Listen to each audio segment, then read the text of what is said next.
And since 2008, their grip has only expanded and tightened. I mean, even those tech giants, Google, Apple, and so on, a huge amount of their wealth is actually due to financialization, not sales, not ad revenues. It's through financialization. It's basically fake money. Then, of course, there's the healthcare and the pharmaceutical sectors. Big pharma, it's massive and obviously incredibly influential politically, as we all saw during COVID. Okay, these are all a-national, along with things like construction and mining and so on, subcategories. And they're all corralled together. All of these diverse business interests, they're all corralled together in asset management firms like BlackRock and State Street and Vanguard. Those three companies constitute what you could call universal owners. They don't operate according to any one country's interests. They don't operate according to any one company's interests.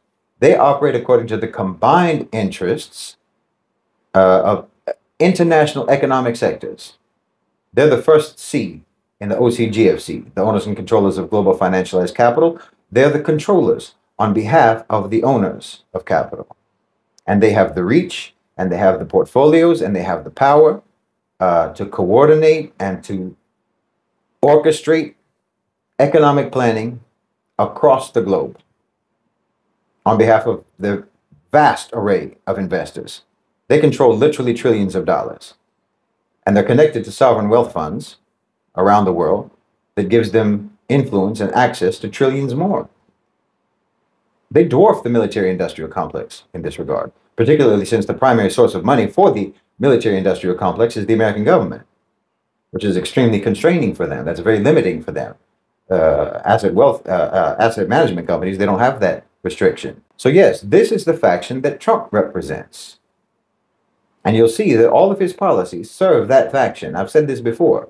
You have to look past all of the MAGA rhetoric, all of the nationalist rhetoric, because all of that is all just a camouflage for what will be the shrinkage of America on the global stage and what will be the ransacking of the U.S. economy. It's like if a snake oil salesman was selling cyanide instead of snake oil. That's what Trump is doing.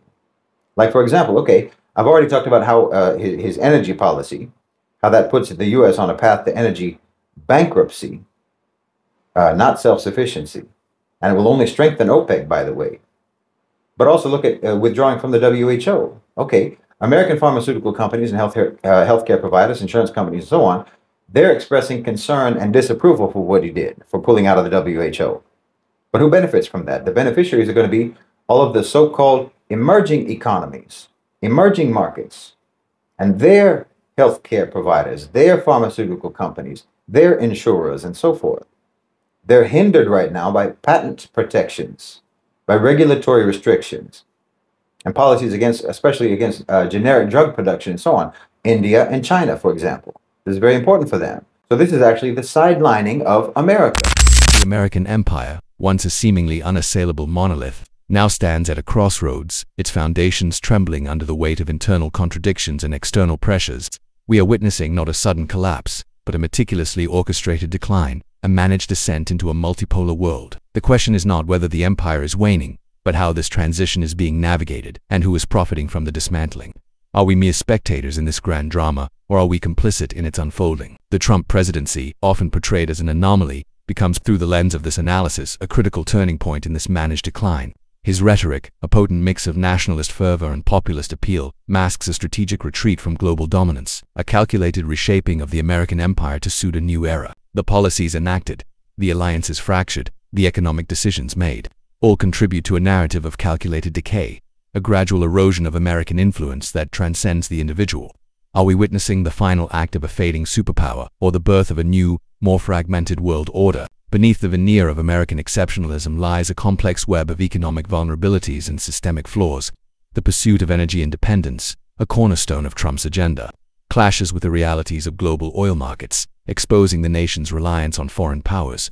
The military-industrial complex, once a symbol of American might, now faces scrutiny as public fatigue over endless wars and corporate profiteering grows. The rise of big tech and financial giants, with their immense control over information and capital, casts a shadow over the traditional power structures, raising questions about the true architects of American policy. Who is wielding the real power, and to what end? The political theater of the Trump era, with its bombastic pronouncements and fractured alliances, serves as a smokescreen for deeper, more insidious agendas. Public statements are often strategic maneuvers designed to isolate the US and advance the interests of a select few. The lines between national interest and personal gain blur as policies are enacted that benefit wealthy asset managers and multinational corporations at the expense of the American people. The question is not merely about political rhetoric, but about the very soul of American democracy. The global stage mirrors this internal turmoil. As the rise of BRICS and the push for multipolarity challenge the established order, the concept of national sovereignty itself is being redefined. As smaller economies grapple with the complexities of a decentralized world, the echoes of colonialism resonate as new forms of economic and political control emerge, threatening to extinguish the hope for genuine self-determination. Are we witnessing a new era of global power struggles, or a chance for a more equitable world? Prepare to delve into a critical examination of this managed decline, a journey that exposes the hidden agendas and the systemic forces shaping the American narrative. This is not a story of inevitable collapse, but a dissection of the choices being made, the power structures being reinforced, and the consequences for the future of the nation and the world. The question is not whether America will change, but how, and who will control that change. Well, I think that the useful thing about Trump is that he can package the dismantling of American empire as the building of American empire. That's what he's doing. Because you have to sell to your demographic. And Americans are not the most mature, the most realistic, the most responsible people in the world, the most well-acquainted with history and so forth. So you cannot possibly sell America's necessary downsizing and the managed erosion of America and the hollowing out of America. As you know, we've made a lot of bad choices for a very long time. We've only ever really made short-term plans for the future.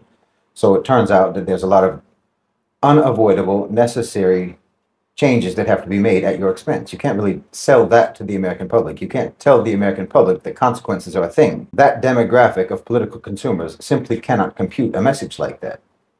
Because look, what Trump is going to do, what he is doing, and what he will do, these are all things that were going to happen anyway, with or without him. He's just the one who's selling it to you as a good thing. That's his job. You know, he's like the guy at a company who's designated as the one to deliver the bad news to you that you're going to be let go. And you designate him for that job because he has a way of presenting it to you. He has a way of presenting to you, you being fired as the greatest opportunity of your life, you know? All the new horizons that you're going to be able to pursue and so on. That's Trump. That's Trump's job. You know, America has been stuffing balloons up their sleeves for a very long time and telling everyone that they're muscles. But now even the balloons are deflating. The great American hoax is over. And Trump is there to oversee the dismembering of American empire. The U.S. is going to be isolated, it's going to withdraw, and it's going to be non-competitive globally. And like I said, this is all unavoidable. This would have happened with or without Trump. You've simply come to the end of your life cycle as a hegemonic superpower. And the decay and the decomposition that will follow is just part of the natural process. Trump can't be blamed for that, and he can't be given credit for any of this. But his job is to make you think that none of it's happening, even while it's happening right in front of your face.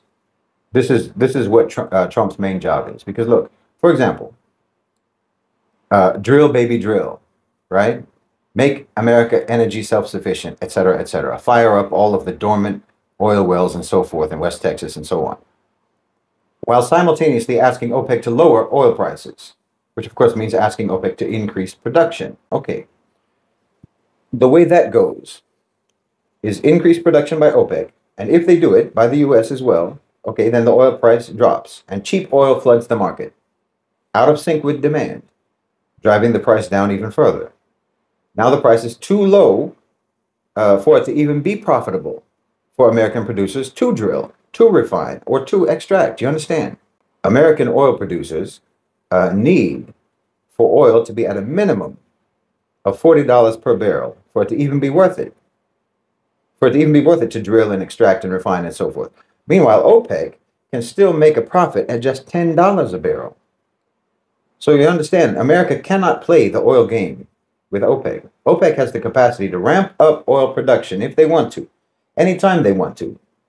They can ramp up oil production. They can increase production to a level within just 90 days that America couldn't reach even in 5 years. In other words, OPEC can decimate the American oil and gas sector anytime they want. The only reason they don't do that is because they want to maintain price stability for their own benefit, for their own reasons. They would rather have oil at $70 a barrel or $100 a barrel rather than $10 a barrel. So they choose to allow America to stay in the game. And that's the only reason. But if you're going to ramp up oil production on your end, well, then you better hope that OPEC responds by cutting production on their end just to stabilize the price. Because if they don't, if they respond in kind and they do what you do, and they also ramp up oil production, and then they drive the price of oil down to their minimum profit level, well, that will nuke America's whole oil industry. Plants, drilling sites, refineries, all of that's going to shut down. Tens of thousands of jobs will just disappear overnight.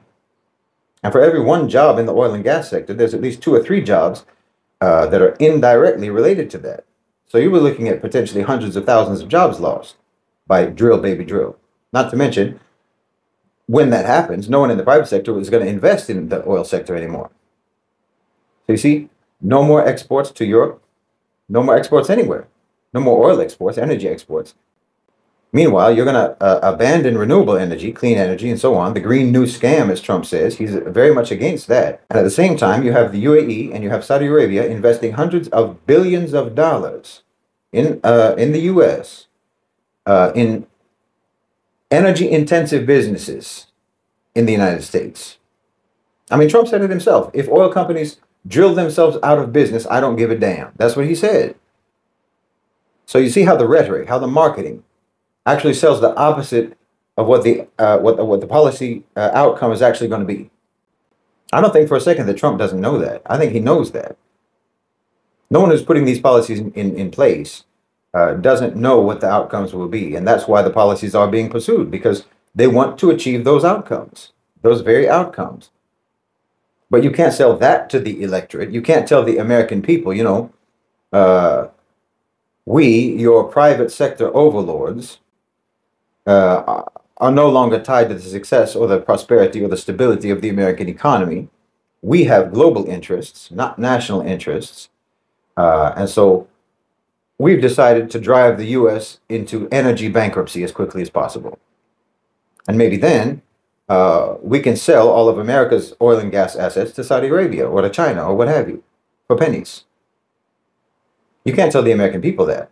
So instead, you say, Trump says, we're going to drill, baby, drill. We're going to drill, you know, better, stronger, faster than anyone. We're going to produce more oil than anyone else in the world, and so on and so on and so on. We're number one, you know, and everyone cheers. Everyone applauds while the oxygen is being drained from the room. And let me tell you, that's exactly what's going on. The last time Trump was in office, Saudi Arabia and Russia collaborated to flood the global oil market during COVID-19, no less. And the U.S., under Trump, the U.S., the media, portrayed this as a price war between Saudi Arabia and Russia.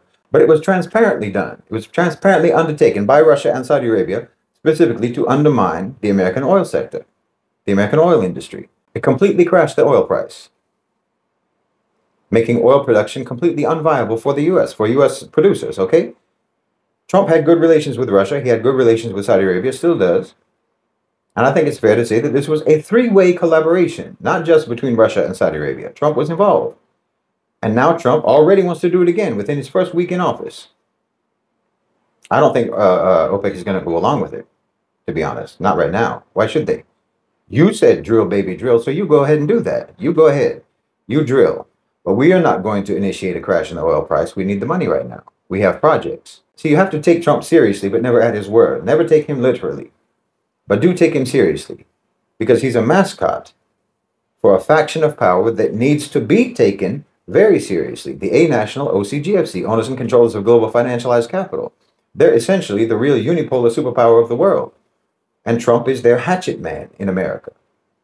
Now, generally speaking, this is going to be very good for the Muslim world.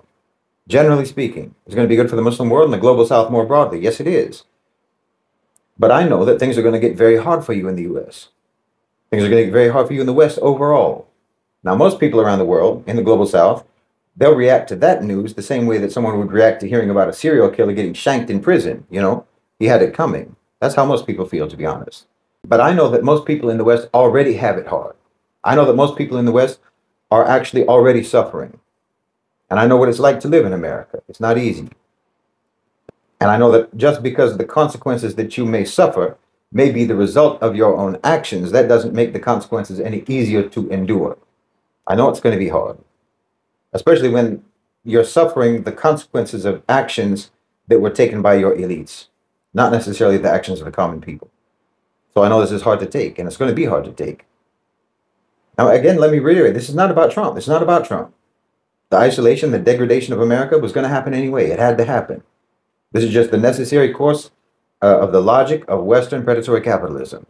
Just like Gorbachev wasn't really the one who destroyed the Soviet Union, he just oversaw the inevitable destruction, self-destruction of the Soviet Union because it had run its course. America has run its course. And when I say Western predatory capitalism, those adjectives are important because it's not even really about capitalism in and of itself. It really mostly has to do with the culture and the civilizational peculiarities of the West. They don't act like that because of capitalism. Their capitalism acts like this because of the way they are. You understand? And in fact, it's because of the way they are, that they even approach capitalism, trade, and so forth, and business the way they do. Their particular version of capitalism. And it's because of them, and because of the way they are, and because of their approach to capitalism, that the A-National OCGFC even are a thing. And it's also because of this that their own societies are now on the chopping block. It's because of the way they are. But that's a topic for another day. The point is, this is something that has to happen. It's something that has to happen. It's something that had to happen. It's something that will happen. And it's going to happen, no matter what. No matter whether it's Trump or anyone else. Anyone who says, for example, well, that's what you get for voting for Trump, you know, or you should have voted for Harris. Well, I mean, you're so thoroughly indoctrinated and participating in the deception and the deflection of that system that you yourself are just as much a cause for the collapse of the United States as anyone else that you blame for it. You know, you created a class of A-national elites, oligarchical elites, whose private profit interests are no longer connected to your own economy. You did that. They're not connected to any productive activity. They're not connected to any nationality. They're not connected to your standard of living, not to your stability, not to your safety, your prosperity, your success as a nation, or anything. And that class of private sector powers became essentially a nation unto themselves, like I've said many times. A nation that transcends borders. It transcends national interests. They don't have any interests except their own interests. You created that, and you celebrated that, in fact. You still celebrate it, never realizing that they would inevitably sacrifice you for their own profit interests, the same way that they've sacrificed millions of people outside your country. You know, you created this psychopathic class of predators. And you expected them to never bite the hand that feeds them, even though the hand that feeds them has always been feeding them hands, you know? Now they can't tell the difference between the food and the feeder anymore. It's all just flesh to them. You can't raise a wolf on human flesh and expect him to distinguish between the human you are feeding him from the human who is feeding him. Eventually, he doesn't see you as his master or his owner anymore. He only sees you as food. Well, you raised a wolf on the flesh of the global south, and it turns out you taste just the same. Yes, wolves don't care if it's dog meat or light meat. They'll chew you up either way. Look, for decades, the military-industrial complex, the MIC, in America, it was a towering giant in America, in the U.S. It was the driver of the economy. They shaped policies at home and abroad. But today, there's a decline in its dominance, and that's been coming for a while. It's no longer the sole engine of the American economy. It's no longer the most important engine of the economy or the global economy. Now, this change wasn't due to any great moral awakening or some newfound sense of conscience. No, it's the result of systemic shifts within the American economy, popular fatigue over endless wars, corruption and fraud within the military-industrial complex, and of course the rise of the A-National OCGFC. The U.S. economy has diversified. I mean, decades ago, in the 50s, say, weapons and military technology was central for America's economic growth. But today, other industries, technology, finance, obviously healthcare, and so on, it surpasses that. And of course, globalization shifted the focus from building tanks and jets to dominating digital platforms, international markets, and so on. Then came the end of the Cold War. The end of the Cold War was the big shift when the Soviet Union collapsed. You know, then the supposed existential threat that justified the immense military budgets and spending and so on, that disappeared. That threat disappeared. I mean, you tried to come up with new threats, terrorism, war on drugs, what have you, but none of these threats really could justify the scale of investment that was needed to keep the military-industrial complex, influential. And like I said, the public became tired of wars in the 2000s. Iraq, Afghanistan, it drained the American public, emotionally, financially, politically, and people began to question the wisdom of pouring trillions and trillions of dollars into conflicts that only ever resulted in spreading chaos and destruction. Not to mention, you have rampant fraud and corruption in the military-industrial complex. You have overcharging, you have magically disappearing funds, that were handed over to defense contractors. They've misplaced enough money. The military-industrial complex, defense contractors, have misplaced enough money to house every homeless person in America and educate every child. They charge so much for one weapon that China could probably build a dozen for the same price. I mean, if the military-industrial complex has been the vehicle that carried the American economy, well, it sure isn't a fuel-efficient vehicle. It's a gas guzzler. And of course, you can barely get anyone anymore in America, young people, what have you, who are willing to put on a uniform and fight for this money laundering scam. That's all it is. That's all it is at this point. I mean, you want to send your sons and your daughters to go die in a foreign country for Raytheon? That's what they're doing. They're not fighting for democracy. They're fighting for General Dynamics. Well, nobody wants to do that. How are you going to convince anyone that they're fighting for democracy 6,000 miles away from their own crumbling neighborhood in New York, and their neighborhood is crumbling because all of their tax money is going to Lockheed Martin? You can't convince people to fight for that. You can't.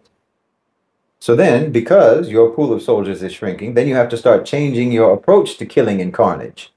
You have to start changing your means of destruction, because you can't really do traditional warfare anymore. You had to develop new technologies, which means that the demand for conventional weapon systems, which the military-industrial complex was based upon, that's given way to focus on drones and cyber capabilities and artificial intelligence and so on and so on and so on. So the MIC hasn't disappeared, but its form and its scale has changed. And part of that, too, is because America started moving manufacturing overseas, globalization and so on. And in order for the military-industrial complex to really maintain its importance, well, domestic manufacturing was key. Domestic manufacturing was key. But pretty soon, more and more companies were keeping their toothbrushes and their shampoo in somebody else's house. And you know what that means. America went from being the wife of corporations to being the side chick. See, again, because you had to change how you go about killing people, rather than learning how to get along with people, you had to come up with new technology, and that new technology depends upon electronics, which means rare earths. Well, we're talking about private corporations, talking about profit-driven corporations, so all they care about is money. All they care about is low-cost acquisition, and China flooded the market with cheap rare earths, which caused the market price to plummet. And that put rare earths mines out of business. You see how that works? Just like I was talking about with oil. So now China controls about 80% of the world's rare earths market and 90% of the processing. Think about that. The American military is completely dependent upon Chinese rare earths. You talk about confronting China, but they can shut you down in 3 seconds if they want to. This is what I mean. You literally created this situation for yourselves, and it has nothing to do but play out now. It's inevitable course. It has to just play out. You gave private enterprise absolute autonomy, absolute supremacy, and that included sectors within the military-industrial complex. Your MIC-driven ideological obsession with the Soviets led you to engage with China, and then China opened up, and then you very quickly became dependent upon them. And they have surpassed you to a stunning degree in manufacturing and in technology.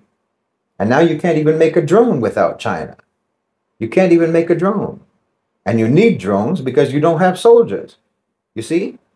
You've been doing nothing for decades now but cultivate your own demise. It's really quite poetic in a way. And in this whole process, like I said, you're rich, your companies, your elites, are increasingly untethered from your national interests.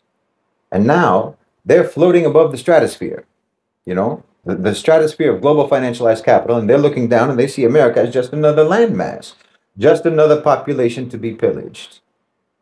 And so as the MIC recedes, other factions have risen in prominence. At the forefront, of course, is big tech.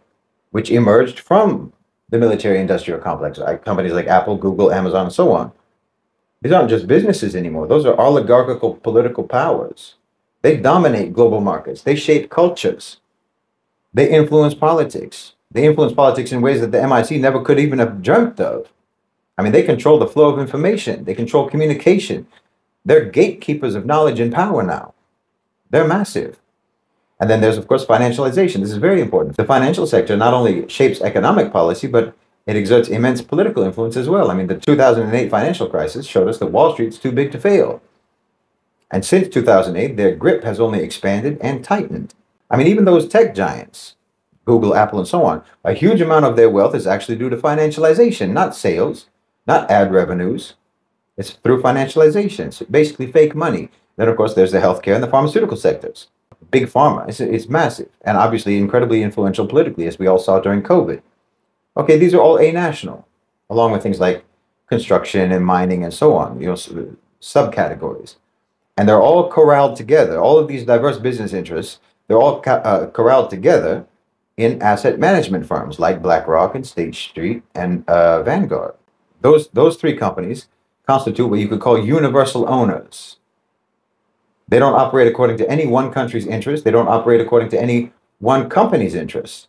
They operate according to the combined interests of international economic sectors.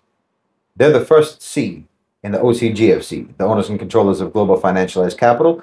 They're the controllers on behalf of the owners of capital. And they have the reach, and they have the portfolios, and they have the power to coordinate and to orchestrate economic planning across the globe on behalf of the vast array of investors. They control literally trillions of dollars. And they're connected to sovereign wealth funds around the world that gives them influence and access to trillions more.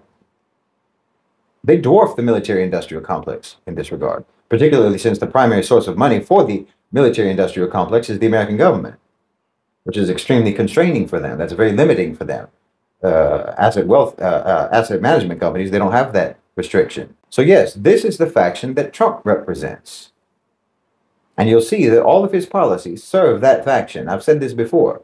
You have to look past all of the MAGA rhetoric, all of the nationalist rhetoric, because all of that is all just a camouflage for what will be the shrinkage of America on the global stage and what will be the ransacking of the U.S. economy. It's like if a snake oil salesman was selling cyanide instead of snake oil. That's what Trump is doing.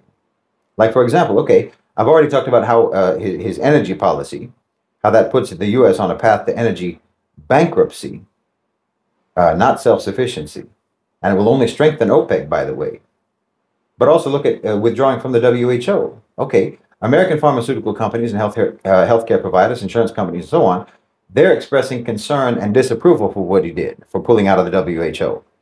But who benefits from that? The beneficiaries are going to be all of the so-called emerging economies, emerging markets, and their healthcare providers, their pharmaceutical companies, their insurers, and so forth. They're hindered right now by patent protections, by regulatory restrictions, and policies against, especially against generic drug production and so on. India and China, for example. This is very important for them. So this is actually the sidelining of America. And of course, the same is true, of course, obviously, with tariffs. You know, basically everything that Trump proposes or promises or wants to do, all of it amounts to shutting America off from the world and directing everybody elsewhere, you know, telling all business to go elsewhere. The only place he approaches with open hostility, you know, from a policy point of view, the only place he approaches with any hostility is Europe and other Western countries, other allies. I mean, he might be serious about trying to take control of the Panama Canal. He might be serious about that. But I think that mostly has to do with just confirming that America is only going to be interested in having influence in the Western Hemisphere, in the global North. But I mean, even that, okay, even that, when you weigh the costs of maintenance of the Panama Canal, management, staff, security, and so forth, repairs, and on, everything that America would have to spend in order to control the Panama Canal, well, the net profit is barely going to be $1 billion annually. That's assuming that the trade flows through the Panama Canal remain as they are, which, given Trump's obsession with tariffs and his obsession with alienating global business from doing business with America, it seems likely that trade through the Panama Canal will actually decrease. So frankly, taking control of the Panama Canal will most likely end up costing America considerably more than they'll ever profit from it. It's the same with Greenland, really. You know, I mean, given how disruptive and how alienating it would be for America to actually force Denmark to sell them Greenland, you know, plus the amount of investment that they would have to put in, the initial cost and the investment and taking over services and so on inside of Greenland. Even with Greenland's natural resources, the U.S., I think, would be lucky to break even.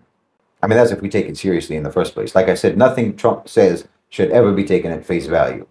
He never means anything that he says. His public positions are always either bargaining tactics or just sheer misdirections. Both Panama and Greenland, and the idea of Canada becoming an American state, all of these are just moves, in my opinion, to try to estrange allies and isolate the U.S. as much as possible. That's what I think he's doing.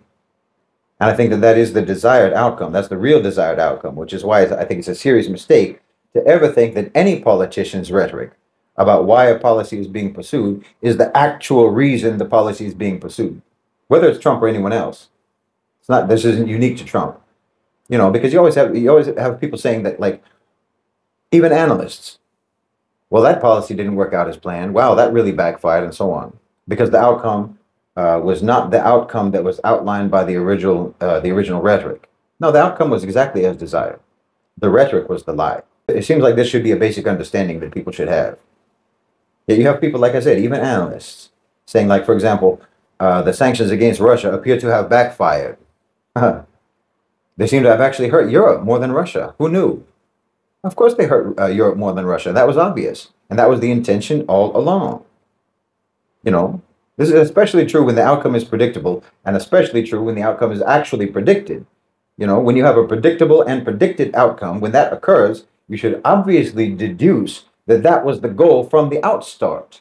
But the negative policy outcome, the desired negative policy outcome, is never going to be stated as the desired outcome, obviously. Like I said, you can't sell that to the public. So, you know, for example, with the oil thing, Trump can say that he wants to the price of oil to be reduced in order to cripple Russia. But when a reduced oil price actually cripples American oil producers, and predictably so, well, that was the whole point of the policy. And it isn't the policymakers who are foolish.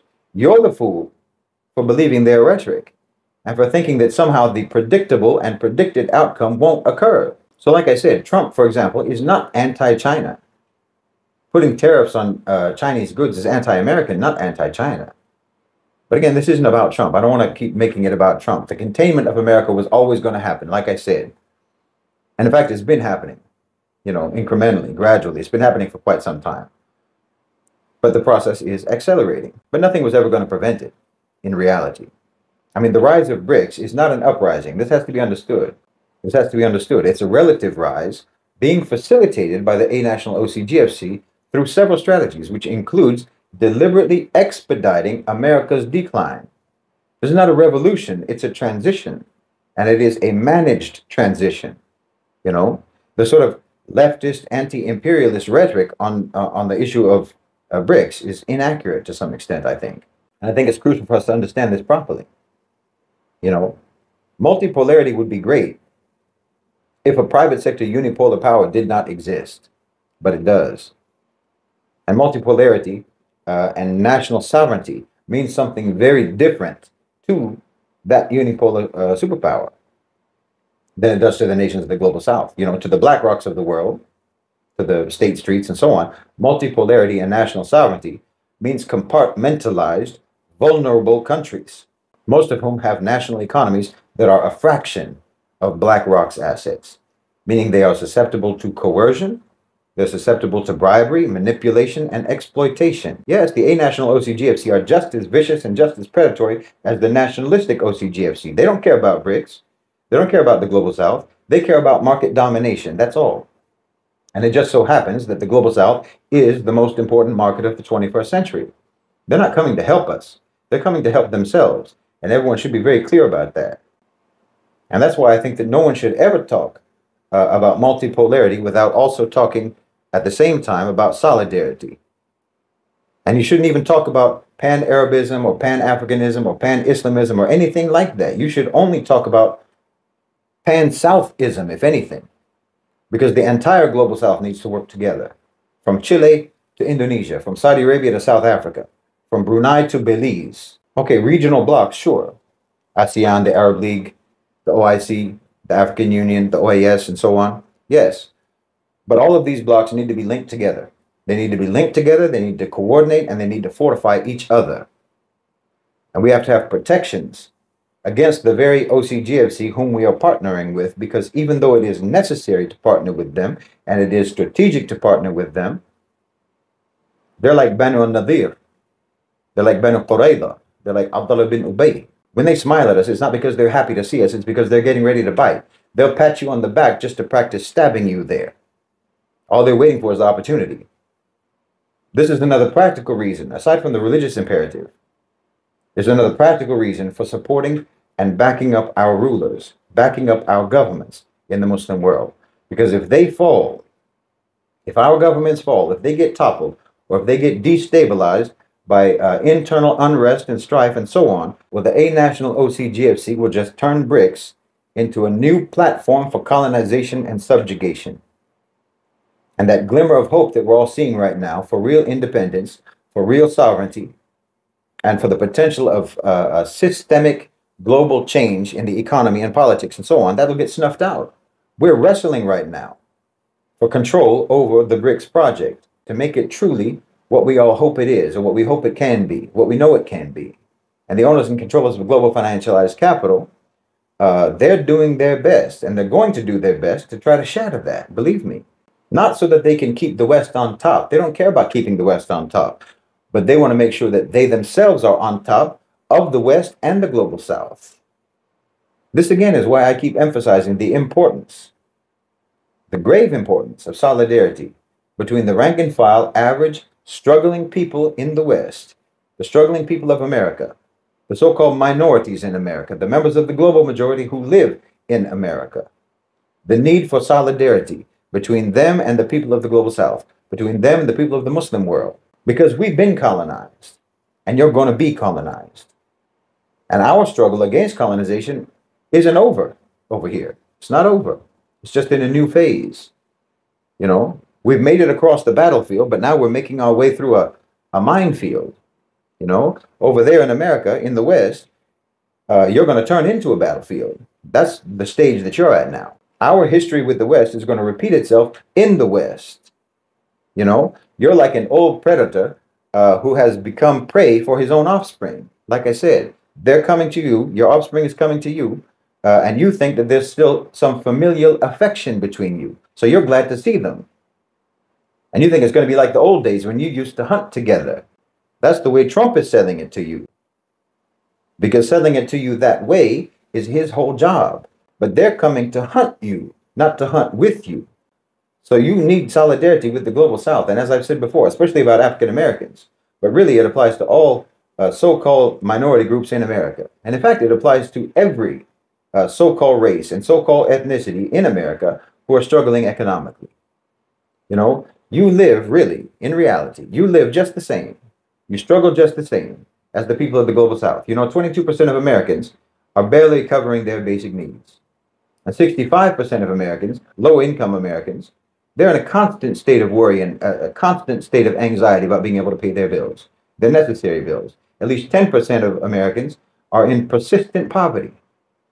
So low-income, struggling, working-class populations living in America, if they were their own country, they would apply for BRICS.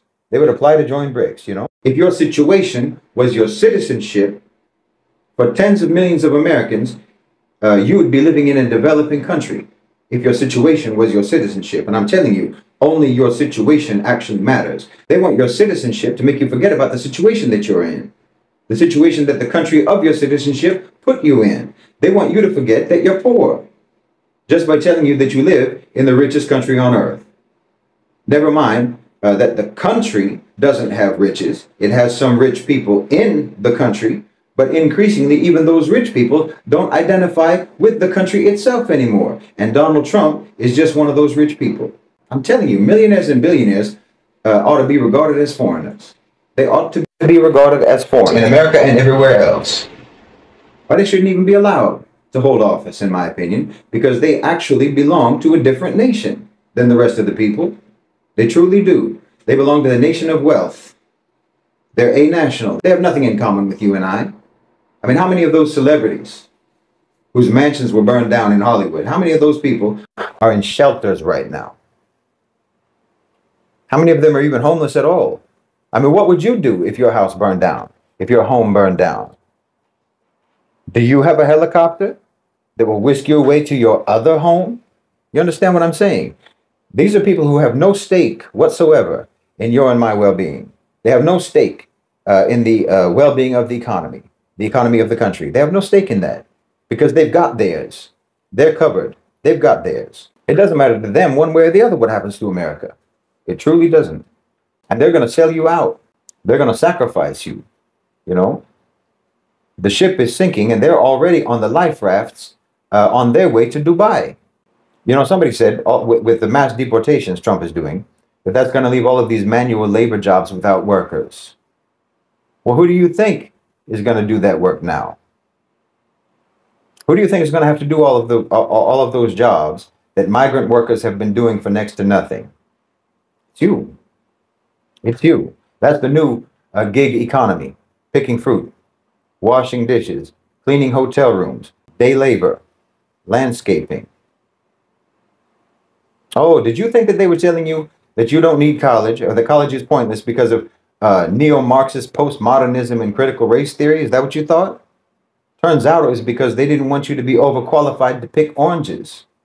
They didn't want you to think that you were too good to work at a warehouse. They didn't want you to assume that you could make a livable income on just one job instead of 2 or 3.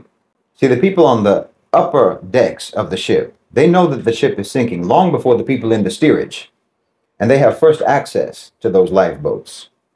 So the elites have known for quite some time that America is going under.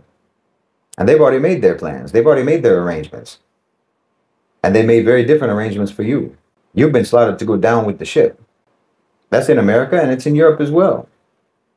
And some of you have actually allowed yourselves to believe, you know, when you see the people rowing away in the life rafts, you believe when they tell you that you'll be safer, you'll be safe from the flood, you'll be safe from drowning if you stay in the belly of that ship. I told you, you'll have to always read them backwards. Always play them in reverse. You have to play them in reverse. And then you'll know what they're really saying. Here, we'll practice.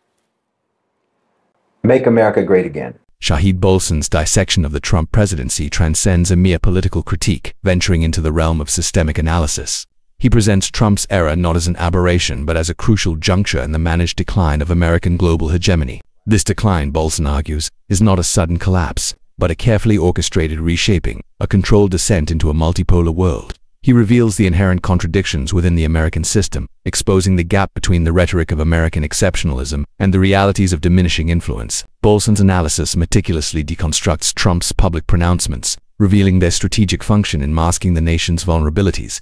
The America First agenda, while appealing to a segment of the population, obscures the US's growing interdependence and its susceptibility to global market forces. The energy policies, for instance, demonstrate the limitations of this isolationist approach. The pursuit of energy independence is undermined by the US's reliance on OPEC and its vulnerability to price manipulation. This exposes the contradictions between the administration's claims and the actions they take. The strategic manipulation of the global oil market by Saudi Arabia and Russia, orchestrated to undermine American producers, serves as a stark illustration of these vulnerabilities. Bolson argues this isn't merely a matter of economic fluctuations, but a calculated power play that reveals the shifting balance of global influence. Trump's diplomatic relationships, far from bolstering American power, are shown to be potential points of weakness, exposing the nation to economic and political manipulation. Bolson's critique extends beyond specific policies to encompass the broader economic system, identifying Western predatory capitalism as a key driver of American decline. He argues that the suffering of individuals is often a direct consequence of elite actions, rather than individual failings. The American model of capitalism, characterized by deregulation, financialization, and a focus on short-term profits, is seen as exacerbating inequality and eroding social cohesion. 1. This analysis goes beyond surface-level political commentary, delving into the structural flaws that undermine the nation's economic stability. The decline of the military-industrial complex, once a symbol of American dominance, is presented as a symptom of this systemic shift. Bolson acknowledges the public's growing fatigue over prolonged wars and corruption, but cautions against underestimating the complex's continued influence. The shift towards drone warfare and AI, driven by a shrinking volunteer military force, reflects the evolving nature of modern warfare and its impact on military procurement, and the growing influence of corporations. The rise of big tech, finance, and healthcare as dominant forces in global influence and power further complicates the landscape. Bolson argues that these sectors, with their control over information, capital and healthcare, exert significant political and economic control, often at the expense of national interests. Trump's policies, he suggests, are designed to benefit these powerful entities, further exacerbating the gap between the elite and the masses. This isn't just a political commentary, but a deep dive into the power structure of modern society. Bolson interprets Trump's rhetoric as a strategic tool, designed to fracture alliances and isolate the U.S., rather than a reflection of genuine intentions. Negative policy outcomes, such as sanctions on Russia, are seen as aligning with hidden goals that are not disclosed in public statements. This analysis suggests a calculated approach to foreign policy, where public pronouncements often mask underlying strategic objectives and a deep distrust in the actions of the administration. The analysis contends that U.S. policies, often unintentionally, accelerate its decline amidst global power shifts. Trump's oil price policies, intended to pressure Russia, ultimately harm American producers, highlighting the flawed decision-making that characterizes this period. The rise of BRICS and the trend towards multipolarity further complicate the landscape, challenging the notion of national sovereignty for smaller economies. Bolson argues that these shifts are not random, but part of a calculated move, and this is a key point in his analysis. Bolson draws a stark parallel between the economic struggles faced by many Americans and those experienced in the global South. The widening wealth gap, he argues, creates a disconnect between the rich and average citizens, with elites prioritizing their interests over national solidarity. This disconnect is exacerbated by the perception that elites are preparing for a crisis, while the general population remains unaware. The metaphor of a sinking ship, with the elite securing lifeboats while the masses are left to face the consequences, underscores the growing sense of inequality and the perception that the system is rigged against the average citizen. This is not just an economic analysis, but a social commentary on the growing divide within American society, and how that is a key factor in the nation's decline. Bolson's analysis serves as a cautionary tale, warning against the dangers of unchecked power and the erosion of democratic principles in the face of global economic shifts. He calls for a re-evaluation of the current economic and political system, arguing that the current path is unsustainable and will lead to further decline. His work is a powerful indictment of the current state of American politics and economics. It is a call to action, a demand for a more just and equitable society. He challenges us to confront the uncomfortable truths about our nation and to work towards a better future. The level of economic inequality is a key factor in the analysis. The analysis, therefore, transcends a mere critique of the Trump administration, becoming a profound exploration of the systemic maladies plaguing the United States. Trump's presidency, in this context, is not an isolated phenomenon, but rather a manifestation of deeper, more insidious forces that have been eroding the nation's foundations for decades. He serves as a symptom, a visible marker of a much larger, more complex disease that threatens the very fabric of American society. Bolson's work is not a passive observation of historical events. It is a clarion call, a stark warning of the precipice upon which the nation teeters. He dissects the mechanisms of decline, not for academic curiosity, but to illuminate the urgent need for transformative change. The analysis is a demand for action, a rallying cry to confront the uncomfortable truths about the nation's economic and political structures. The essay culminates in a sense of profound urgency, a palpable anxiety about the trajectory of American society. It is not merely a prediction of future decline, but a stark articulation of the unsustainable nature of the current path. The widening chasm between the elite and the masses, the erosion of democratic principles, and the unchecked influence of corporate power are presented as ticking time bombs, threatening to detonate the very foundations of the nation. The call for a radical re-evaluation of the economic and political system is not a utopian fantasy, but a pragmatic necessity, a desperate plea to avert a catastrophic future.